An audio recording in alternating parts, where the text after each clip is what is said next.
Panoorin mo lang.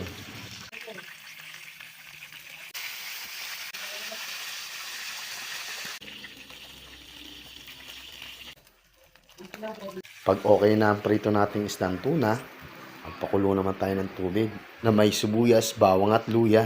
At pag kumukulo na, ilagay naman natin ang kalabasa. Pakuluin lang natin at antayin natin medyo lumambot ang kalabasa. Sunod naman natin ilagay ang malunggay.